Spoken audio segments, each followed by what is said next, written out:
Thank you so much for investing the time today to join us and learn about being an outstanding contest chair and a magnificent contest master. We will give you the recipe to hold the best contest ever for our members. My name is abencose. It's an honor to have the opportunity to serve as the District 47 Speech Contest co-chair this term 2023-2024, along with my good friend, distinguished Toastmaster Ernesto Góngora, joining us from the Bahamas. Please help me welcome Ernesto to the stage. Thank you, Ora. Fellow Toastmasters, good afternoon. It's so good to see all of you this afternoon. And it's also an honor to serve as District 47 Speech Contest co-chair, along with distinguished Toastmaster Aura Bencosme. We together will be providing you with this training this afternoon, and I will yield the floor back to Ora as I share my screen. Thank you, Ernesto, and welcome again, everyone. And let's begin. This is your Contest Chair, Contest Master training on a Sunday afternoon, presented by Aura and Ernesto. These are the points that we will discuss today. Today, we are going to concentrate to focus on the Contest Chair duties, responsibilities, the timetable from beginning from today until the day of your contest. We'll have a quiz. Even though it's a Sunday, we will test you on the contest rules. We will provide you with resources where you can get all the resources from TR, the resources we're getting today, and the information, you can download it and we'll give you the resources. And we are blessed to have the best of our district, our contest chair and our contest master panel. They are going to share a lot of information that is going to help you have a successful contest. And at the end, we will have Q&A. And let's go. When you are the contest chair, you are the organizer. You are on a planning mode. If you like the challenge of organizing a project, or if you are looking to improve your leadership skills, contest chair is the job for you. Go ahead, Ernesto. When you're the contest chair, you had the opportunity to refine your leadership and communication skills because you are the event coordinator and you are the one who makes sure that the program flows accordingly as planned. You are the main point of communication to your team, and you'll have a team of about 12 to 15 club members are going to be in communication with you. And you are the one in charge to brief the contestants and brief the officials. You are lucky. You're the one to choose the table topic. The table topic should be general nature. It should be a short question. You are overseeing all arrangements, for example, the microphone, the lectern, the timing lights, the audio visual. You are in charge. You're also in charge as the contest chair to promote your social media. You also are in charge to secure the venue. Let's hope that when you go out looking for the venue, you find something for free, such as the library. Those are perfect place to hold in the auditorium to hold a contest. And you're also in charge of buying the refreshments when you're holding a contest live hybrid. And you are in charge, for sure, to adhere to Toastmasters International's speech contest rules. And you, as the contest chair, make sure everyone in your committee, in your team, is familiar with the contest rule. I would say it's mandatory that they read the contest rules, the rule books. And you are also responsible to check eligibility for the contestants because you don't want a surprise during your contest to find out that one of your contestants is not eligible. And if a speaker at any time is declared ineligible for lacking of dues, they cannot be made eligible later on. So keep that in mind if you're planning to be a contest chair. 6 weeks before the contest, if possible, get your main functionaries. And when you are a contest chair, you have to plan and see who can be my contest master, who can be my chief judge. And those two, you have to secure them in advance. 3 to 6 weeks before the contest, make sure you select a place and time for the speech contest.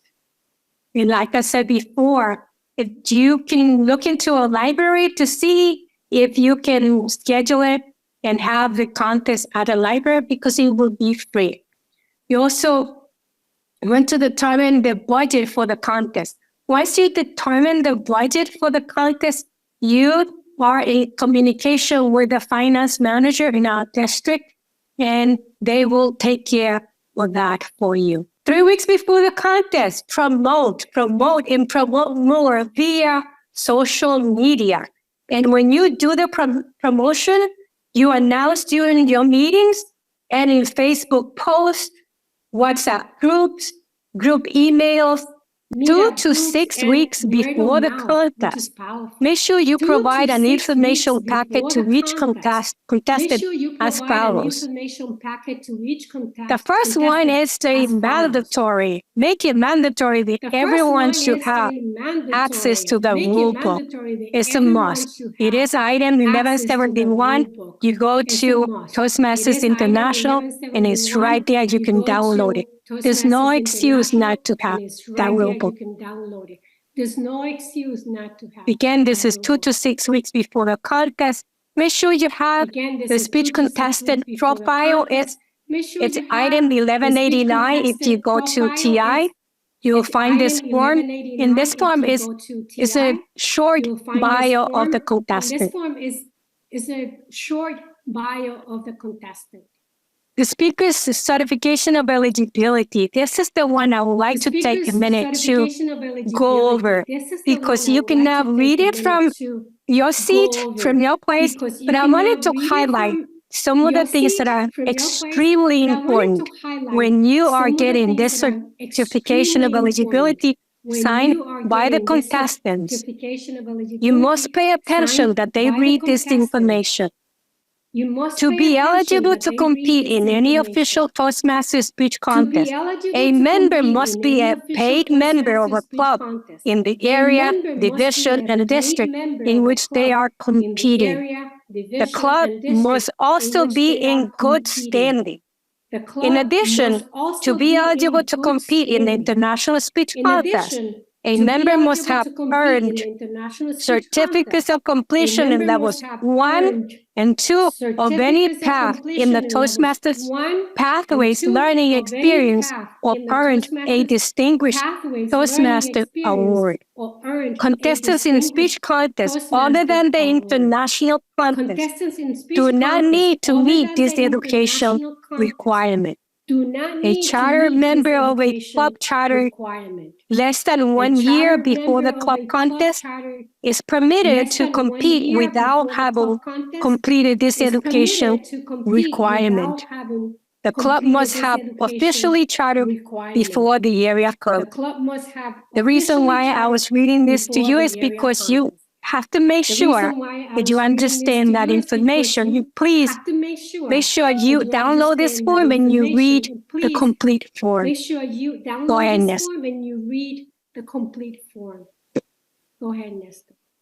2 to 3 weeks before the contest, make sure you confirm that you have your contest master, that you have your Zoom master when your contest is online, that you have access to your chief judge. that you have 2 timers, that you have ballot counters, 2 to 3, that you secure a test speaker, that you have your voting judges, 5 to 7, and I'm going to go over that in a minute. You need 2 sergeant of arms. And you also need the tie-breaking judge that is selected by the chief judge. Nobody else gets involved with that. But let me go back to the voting judges. Now, I wanted to read this to you. At the club level, you need 5 judges, but you can have the minimum of 3 judges. That's at the club level.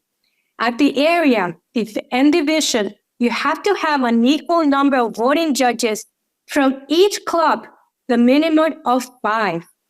If you are an area directors, pay attention to this. With 4 clubs in your area, you have to get a 5th judge.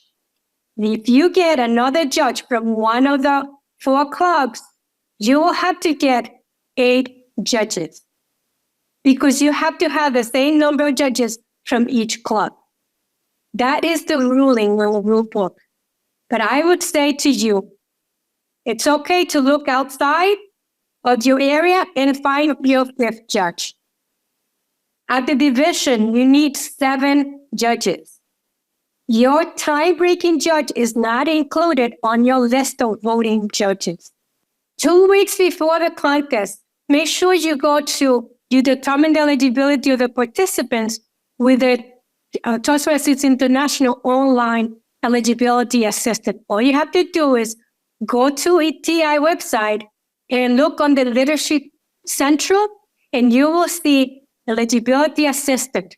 All you need is the contestant ID number, the last name, and it will give you all the information that you need to determine eligibility.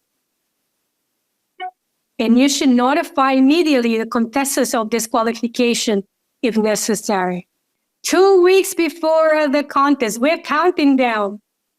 Notify the contestants of the time and place of the contest and pre-contest briefing. 2 weeks before, again, you have to have a conference call with your contestant to make sure that they're filling out the forms that you needed. The forms I showed you before, the eligibility, the profile, and there's another form that they need to complete.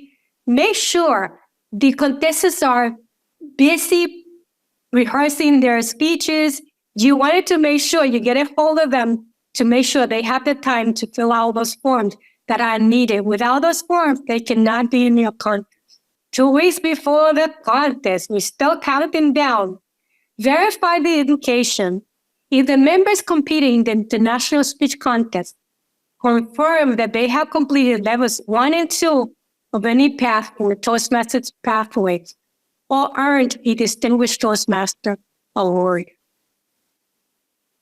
1 to 2 weeks before the contest, make sure you confirm that you have all your functionaries. As I said before, your functionaries, you would have a list of about 12 to 15 functionaries with you.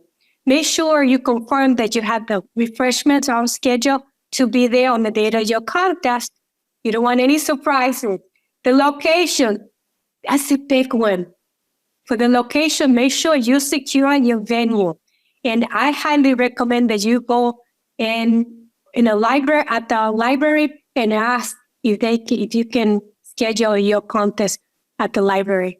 Make sure you secure the equipment. For example, the microphone, because the microphone has to be accessible to the contestant. If the contestants need a microphone, you must provide that for them. Make sure you have a lectern, you have the timing lights, and that the timing lights work. You also need the timing app or the stopwatches for the timers. You also need to secure your supplies. Make sure you have paper and pens and folders at your site. Also, print participants and functionary certificates, and you can download those. 1 to 2 weeks before the contest, you make sure that you get the contestant profile, the eligibility, and you print all the necessary forms. We're still counting. 1 to 2 weeks before the contest, Draft the program. The program will be provided to you by our district. Do not include the Contestants Club name or educational level on your draft, on your program. Do not include the test speaker name because that is a secret that is only to be shared at the time of the contest. But do include division and district contest information. 1 week before the contest, woohoo, we're happy. You make that phone call to all the contestants to make sure they're doing okay. Contact your chief judge. Contact the sergeant of arms. Contact your contest master. Those are the key people that you need to communicate a week before the contest. Also, a week before, you must create the script. The script must be made available to the sergeant of arms, to the contest master, and to the Zoom coordinator. And now, let me introduce you. Ernesto is going to share some valuable information about the interactions and the communications that you, as the contest chair, should keep with the functionaries. Go ahead, Ernesto. Thank you, Aura. Yes, as Aura mentioned earlier, Toastmasters gives you a great opportunity to develop your communication and leadership skills all at the same time in a contest. When you are the contest chair, you have a wealth of opportunities to exercise all those skills. And I'm going to show you a very nice diagram that illustrates how that happens based on the interactions that happen during the contest. In the center of the diagram, you will see the two main people of the contest. You have the contest chair, contest master in the blue, and you have the chief judge. Those two people are the center of the contest. They control everything that's going on. On your left, you will see in the light blue, the people who interact directly with the contest chair and the contest master, the contestants, the test speaker, the sergeant at arms. All of them only communicate with the contest chair, contest master. On your right, you will see that you have the people in the light orange that communicate with the chief judge, which is the judges, the ballot counters, and the tiebreaker judge, which is only known to the chief judge. Nobody else communicates with the tie-breaking judge. Only the chief judge knows who that person is. And in the center, you have the people who communicate with both the chief judge and the contest chair, which will be the timers, because the contest master will be giving instruction to the timer, please give me 1 minute of silence, etc. And the timers at the end of the contest communicate with the chief judge. They send the chief judge the report of all the timing they did for all the contestants. At the same time, if this is a hybrid or in Zoom, you will have the Zoom master communicating with both the contest master and the chief judge. So this is in one picture, everything that's going on, all the communication that is going on within the contest, and it shows you how leadership and communication are in play during a contest. At this time, we're going to go into some bonus checklists that Aura is going to provide for you. The checklist of all the things you need to check to make sure you're ready for a contest. Aura, back to you. Thank you, Ernesto. Thank you so much. Here's a contest chair checklist that it helped me when I was a contest chair a couple of years ago. But I hope this helps. Think about a contest theme. That would be nice to have a contest theme for your contest. And make sure you book your venue, the time, and the budget. Make sure there's you in collaboration with the chief judge, select the judges and the timers. Make sure that you organize subcommittees to give you extra support. And that is like the extra layer of support that you may need during the contest. Promote contests via social media. Ensure equipment is available. Make room and audio arrangements. That is for the hybrid contest. Compile resources package for the contestants. And make sure you have the supplies at your site, paper, pens, and folders. And make sure you secure your test speaker And determine contestant eligibility, that's very, very important. And make sure each speaker is familiar with the contest rules. Make sure audiovisual equipment is working. For example, when you're holding your briefing a couple of days before, make sure that you test out that you can see the contestant can see you and hear you. You can do that during the briefing. And also, when you have your contest, make sure when they show up 45 minutes before or 30 minutes so that they can test out their audiovisual. Secure their trophies and contestant certificates. Make sure Chief Judge brief the voting judges, the timers, and the ballot counters on their duties. And make sure that awards are presented to the winner in a ceremony that will make them proud. For areas with 4 or less clubs they are entitled to send 2 contestants to the contest, and the same applied for the division. These are some of the common issues that I faced when I was a contest chair. I noticed that when I planned ahead with enough time, I gave myself 6 weeks for planning, and I was able to have a successful contest. The outcome was positive. The people that were at the audience, when they left with a sense that they were happy. They had a positive experience because we had a well-planned contest. Make sure that the contestants are eligible to compete, because it doesn't feel right when they compete and then you realize they were not eligible. Make sure you have spare functionaries just in case life happens, or a judge, for example, may not be able to get the link to the contest and unable to open it. Things happen. And you wanted to make sure that you have that extra person who is an expert as a judge, as a tie-breaking judge, as a sergeant of arms, as a contest master, somebody who you trust that can do the job in case there's an emergency that the person is not able to make it. Make sure that do functionaries know their roles? For example, the sergeant of arms, make sure that the sergeant of arms rehearse more the script.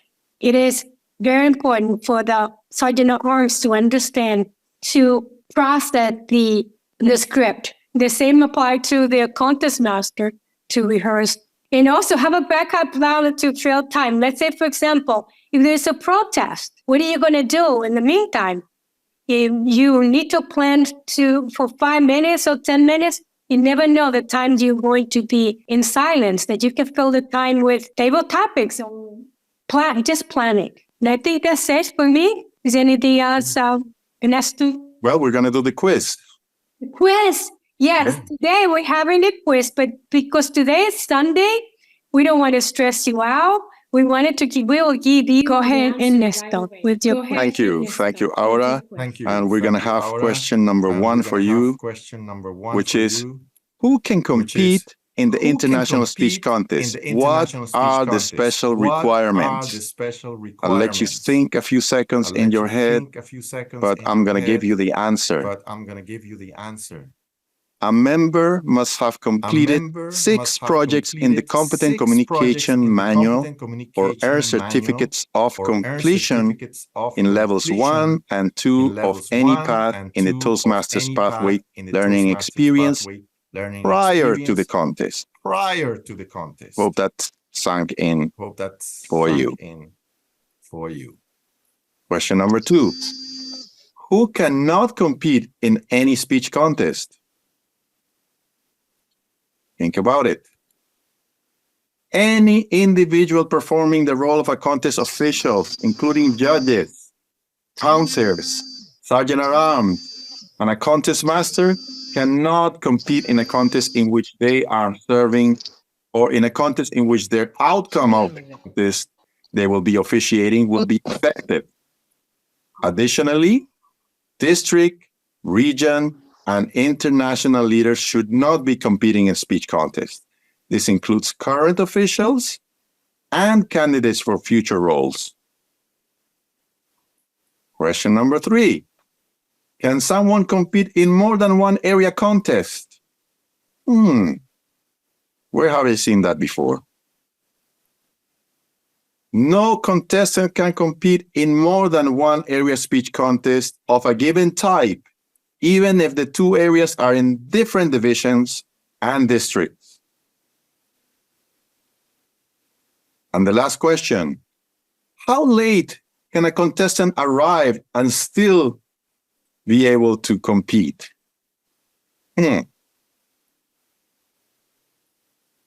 A contestant can arrive just before the contest master is introduced and still compete, provided that A, he or she reports to the contest chair upon arrival, B, has all the required paperwork in order, C, has attended the briefing or waived the opportunity of a briefing.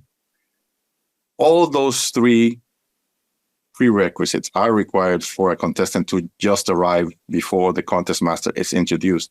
But contest chairs, please encourage your speakers, your contestants, to arrive 30 minutes before the contest, so you would not have to use this rule, and you would not be stressed out more than you have been by organizing the contest.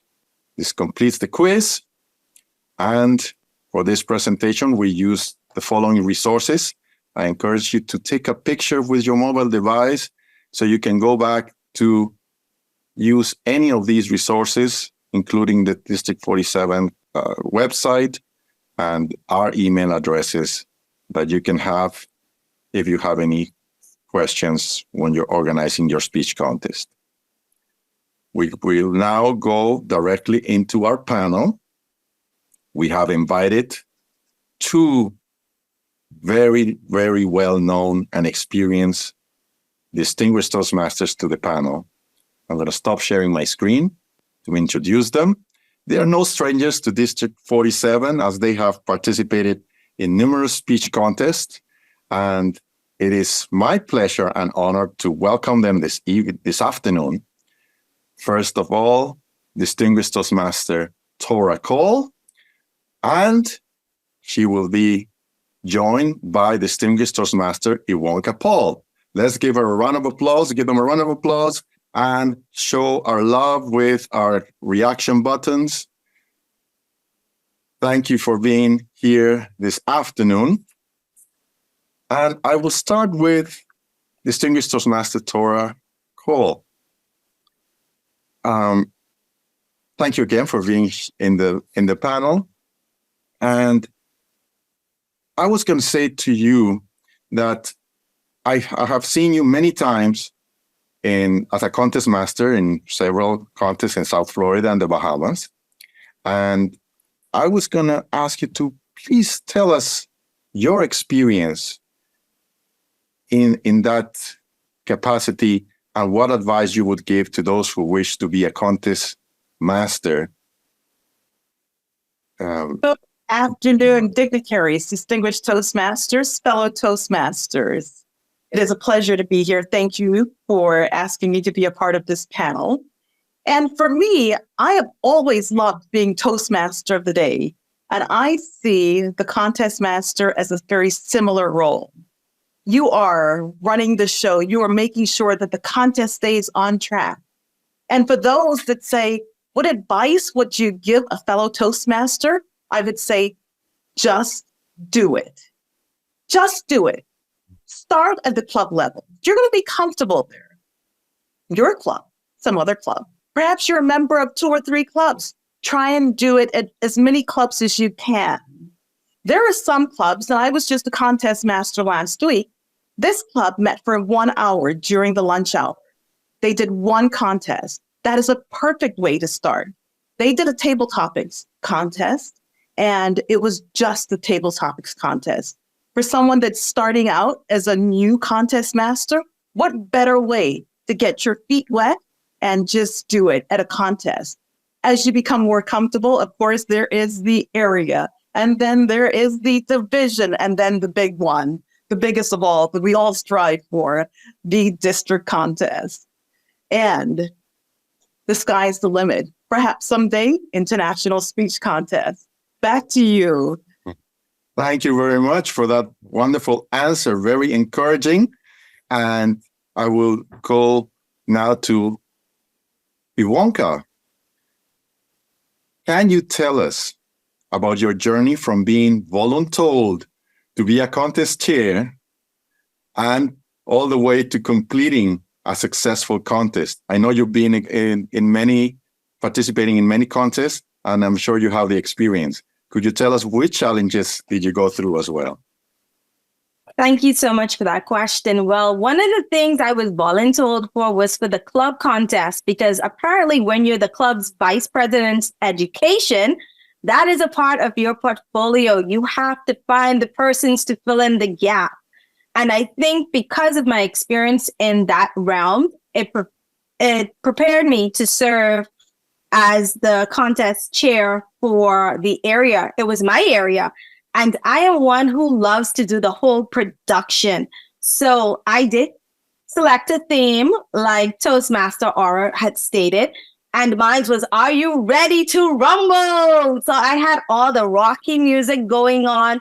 And I must say that one of the things that I loved about being the chair was the fact that I got to network.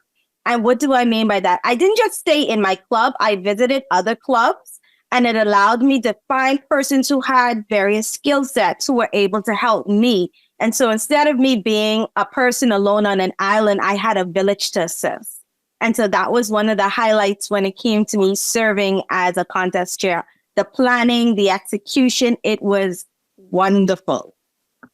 Good stuff. I've seen you in action, and you've done very well.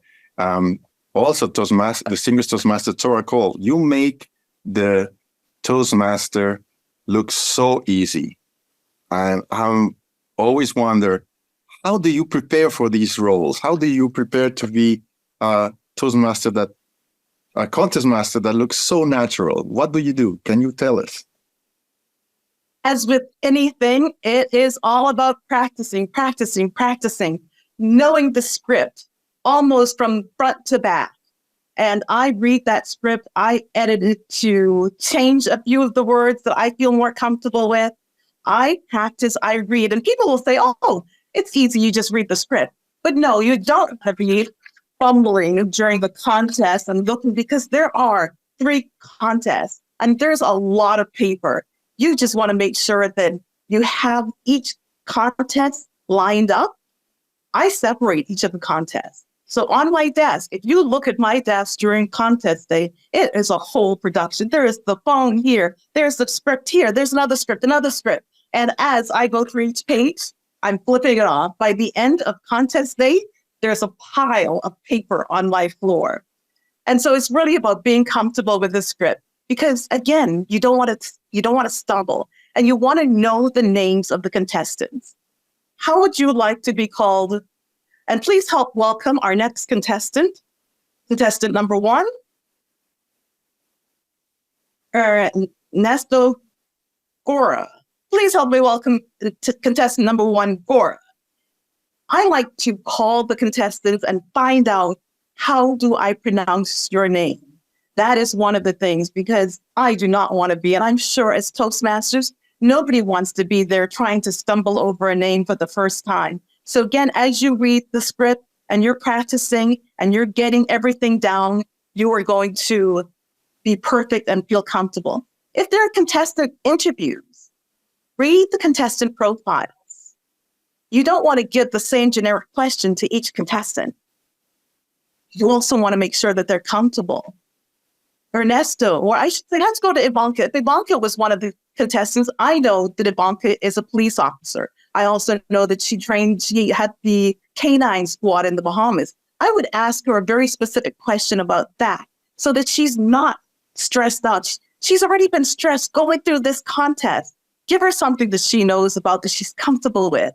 And that is how I deal with the contest. Back to you. Great points. Great preparation points for all of us to take note of.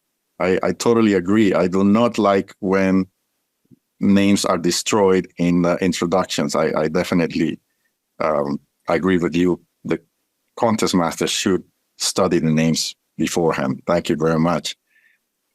Distinguished Toastmaster Ivanka Paul, in your experience, you have seen contests at all different levels, and each higher level demands more quality in its organization and execution. What, in your opinion, are qualities of a good speech contest? I must say planning and preparation and ensuring that everyone understands what they bring to the table. Every role in a contest is important. You can't have a contest without a timer. You can't have a contest without speakers. So you have to let these persons know how valuable they are to your program. And the program does not just start on the night of the contest. It does not end on the night of the contest. You must have the planning before, the execution during, and then you have to think of all the thank yous after. And by thank yous, I mean announcing the winners. Yes, we show it on the screen, but you have to make a production of it. These are the persons who are going to move on to represent the club, the area, the division at the next level. There are the judges, some who must remain nameless, but you must also let them know that, hey, you added value to my program. And so I would encourage persons to have a checklist. I will also encourage persons that, believe it or not, because we're now in the hybrid virtual world, there are a lot of persons who do not know how to get out of the breakout room. And that can cause a lot of friction during a contest. Anything that can go wrong possibly will. You will have persons, because we don't understand what kind of bandwidth they're having, they may actually drop off of a call. So instead of them getting stressed out, we must explain to them, well, if this happens, here's what we suggest. Have an additional device. Make sure you're able to know that this is your window of opportunity to come in. Utilize the Zoom room. Let us know what obstacles you're facing so that we can therefore troubleshoot it. It is very important in this day and age how Toastmasters is transitioning now that we have tech-savvy individuals who knows what's going to happen if anything was to happen. And so I would say, as a part of your preparation, have persons practice coming in and out of the breakout room. Ensure the persons test their mics. Make sure that they check their lighting. Have a dry run. Have a timing run. I must commend the district, because at this stage, I realized that there's a deck. And so during my term, I literally had to fill in my own deck with announcements and stuff. And most of that is now done for us. But you want to make it also unique to your area or to your division or to your club, because you are bringing in the wow factor. Persons are going to be very, very impacted on how memorable and how well executed your contest was. And so therefore, in addition to everything else I said, ensure that you must also have fun. And so that is what I look at when I look at all the various levels that I would have taken part in, as far as club, area, and division. Thank you. Awesome point. And I believe we were all taking notes, because every single thing is crucial to have a successful contest. And that's what we're all about. We're about having successful contests. That's why we're here. That's why we're doing these trainings. But enough of me asking you questions. I think the audience, we will go into the Q&A for the audience to ask you the questions that they may have, or ask me and Aura as well. But especially you are here because you're the experienced ones. You are the ones who make it look easy. So we encourage now those who have questions to unmute their mics and go ahead and ask a question, or you can ask it in the chat. We have a chat monitor who will let us know if there are any questions in the chat. Anybody has question to our panelists? Hi, good afternoon. Thank you so much for this great training. And to all the Toastmasters online, I do have a question. And for me, it'll be my first time doing hybrid. And that's a kind of intimidating. And I know you stated in the chart, there is a Zoom master. But what exactly, how do we kind of work all together with the Zoom master? That's my big question. Good question. Anybody wants to volunteer for that? Thank you very much. So with your Zoom master, one of the things that I would suggest is that your Zoom master be in the room with you. so that if there's any discrepancies, you can advise. And it's best to have 2 zone masters. One can be virtual and the other one can also be in person, because that will be your backup to your backup. Create a chat group as well, because like I said, if anything can go wrong, and it will, you'll be able to have that communication level where it's open communication. Not just you, one will be able to assist if anything happens. You have other persons that are part of your committee that can also advise. And if it's your first time, you have to get your feet wet at some point. So why not now? Tara, there is a lot of activity that goes behind the screens. For the audience, it may look seamless on the screen. However, if you were to look, there are chats that are set up for the chief judge and the chair and the zone master. And then there's one for the contest master, the chief judge, the timer, the ballots. And there's a lot of activity going on. And I absolutely agree. Having zone masters that are watching the screens, watching the phones and the chats and keeping communication going, it is quite challenging. However, after a while, it becomes the norm once you get your feet wet. But again, a lot of activity goes behind. And if you're not, if you're the contest master, you have to keep your eye on the screen, but also on the phone, because things are coming in and you may miss something that's a really critical piece of information that you need to perhaps keep smiling and just wait. And those minutes, the 1 minute of silence between each contestant.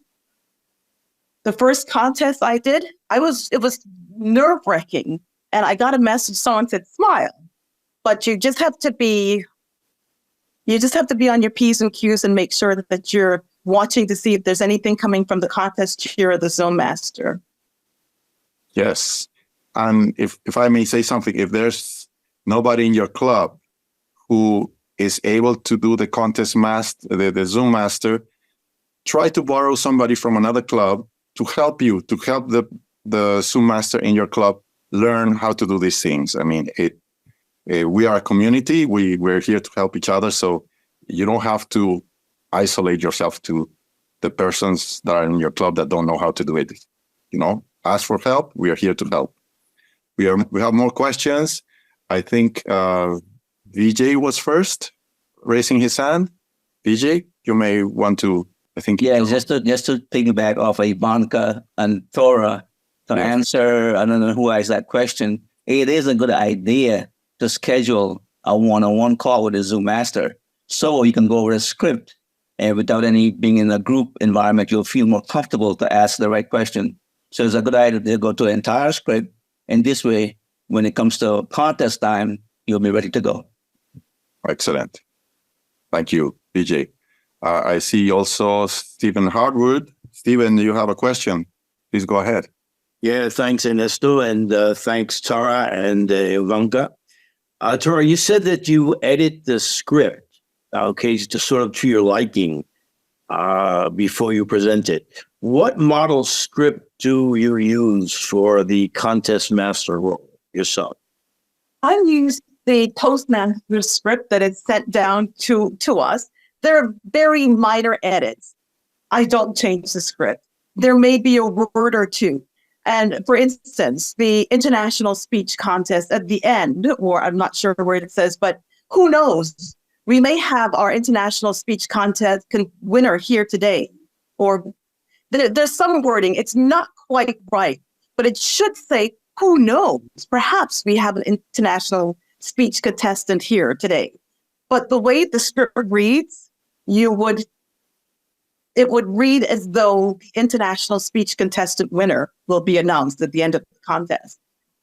But this contest, but not for the grand contest. And so those are just some little tweaks to make it sound a little bit more appropriate. And then there are some words that I just aren't comfortable with, so I change it. And of course, you may get a script without the contestants' names or without the speech titles. The night before, you will get the table topics question or the table topic question in the morning of the contest. You'll need to make sure that the contestants' names are in there, because I would suggest that when you get the script from the contest chair, if it's not in there, that you go ahead and add it, because you don't want to be looking at the script here and then looking at a name here and the speech title, because you could get things a little mixed up. So make sure that everything is in the script. And that's how when I do my edits, I make sure that everything is in there. There's also a part where it says, can we have 1 minute of silence while the judges mark their ballots? You have now, at the last contestant, at that point, we should just be saying, go ahead, we're going to now take some silence as the judges mark their ballots. We're not going to have 1 minute, because at this point, this is where all of the ballots are going through to the chief judge and the judges. And so those little tweaks, because if I were to say, we'll now take 1 minute of silence after the final contestant, that's going to throw the timer off, because at that point, it may be 3 minutes, it may be 5 minutes while all those ballots are counted. So that's where I edit the script. Very good. Thank you. You're welcome. Good. PJ, you have another question? Yes. So, Ivanka and Tora, what's the most challenging thing to you as a contest master? As a contest master, the most challenging thing I would say is keeping my face on the camera, keeping the energy up and the smile, and watching the phone, because there are messages coming through. And one of the things after the first or second contest, there were a lot of people saying, oh, you're slaying it. Oh, great job. It's really distracting. And so after that first contest, what I've learned to say is, hey, let's keep that chat only for things that are pertinent. Contestant number 3 dropped off, hold off, or keep the silence a little longer.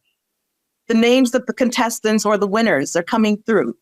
Those are the things, because a lot of times there's just so much chatter in the phone chat, it can become quite distracting. So if you are the contest master, make sure that the chat that you're in, that they know that it's only the pertinent information that's coming, that's relevant to the contest, that should come through there. We can keep the yays and the congratulations and the good jobs until later on. Yes. And one of the things that I noticed is that we went from speaking about the contest chair to the contest master. Keeping in mind, it can be a singular role or it can be dual roles. What I like to do is I like to split the role. I want to delegate, because if I'm troubleshooting in the back, I don't want my face on the camera all the time. So I will hire someone to be the Toastmaster of the day. That's the same thing as the contest master. And so therefore that person can do all the pleasantries, introduce the speakers and the contestants, ask the questions, but behind the scene, I'll be dealing with everything else. And so therefore, like Tora said, it looks like a seamless production that's happening. However, to answer your question, what was one of the things that I liked, or what was a challenge as a contest Master. Yes. One of the things that I found to be very challenging is when persons dropped off the call and I'm like, oh my gosh, are they gonna get in? Because I'm pulling for everyone when I'm serving in that capacity. And so you have to keep the energy level up. No one must know that it's like fire and brimstones behind the scenes. So therefore, you must keep that game face on and make sure that things run smoothly. After all, you are the one who's keeping that climax inside the entire contest. Thanks for the question. Awesome. I would piggyback off of Ivanka. We actually had that situation, and Aura, thankfully, was the chief judge, and we had just gone over this during one of the briefings, and it was how much time that contestant has to come back in before they're disqualified. So knowing all of those details, not only as the contest master, but the contest chair and the chief judge, and the Zoom technical coordinator, because if that person doesn't come back, then they're disqualified. But you also need to watch as a contest master, watch the phone, because there's so many faces on the Zoom screen that you don't necessarily know if that contestant is back in. Thank you. Right. Yes. Good answers. Any questions on the chat? I haven't heard anybody in the chat. No questions from the chat. From the chat? I also want to ensure that let's make sure that we have timers who know how to operate a virtual timer's light.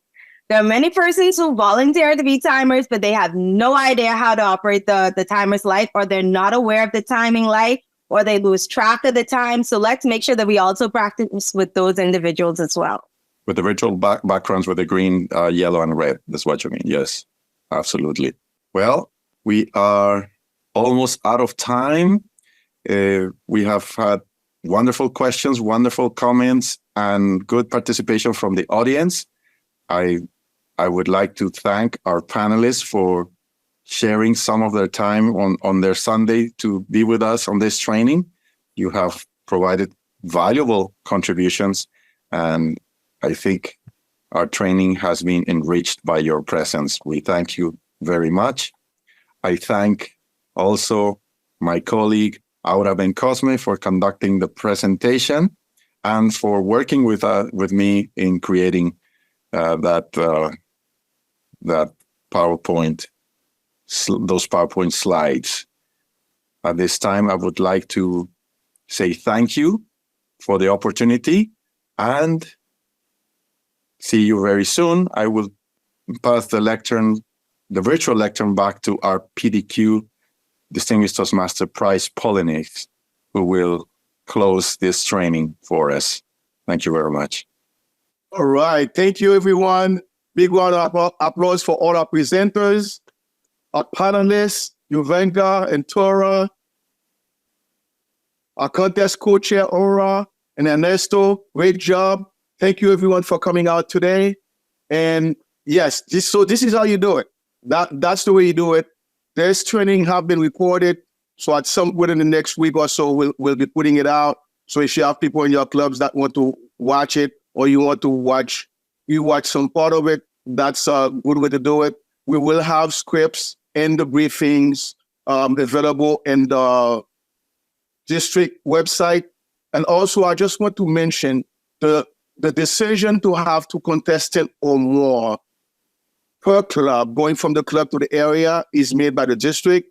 And I will be putting that out on the 15th. So we will be allowing that this year. All it means is basically first and second place winners will just move on to the area contest. That's what it means. And the other thing I wanted to mention is the difference between forfeiting and disqualifying. And we get into that when we got into Zoom, because when we got into Zoom, then we have people dropping off the screen and then the internet is out and they get forfeited because they're not back to come. It's basically like they're not there. The other thing, the use, and our panelists mentioned that the use of the WhatsApp group is, wow, that's life-saving. That's the whole thing right there. Because a lot of time you go to contests and you hear people talking over each other about things that are supposed to be in the back end.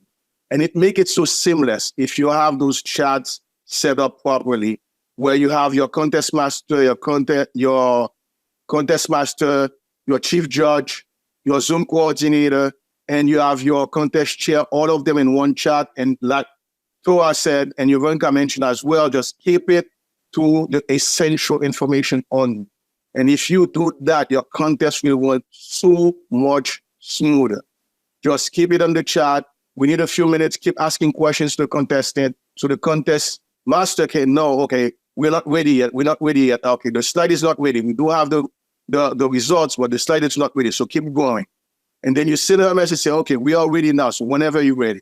That doesn't mean she's going to drop everything, but she's going to finish and tie up everything pretty nicely and move on with the whole show. It's a very beautiful thing to see, a beautiful contest. And I wish that all of you have a great experience, whether you are doing it at the club level or at the area or division level. It's going to be fun. It's going to be a lot of excitement. Yes, Frankie, it is going to be fun. A lot of stress, of course, because until it's done, you're still on your P's and Q's trying to figure out what's going on. And we do have a lot of training coming. And Susan was nice enough to drop the link tree. Keep up with that link tree for any changes that we may have. All our events are in there. For the month of November, we're going to start with 2 events every single week. And I think there's even one week we're going to have 3 events.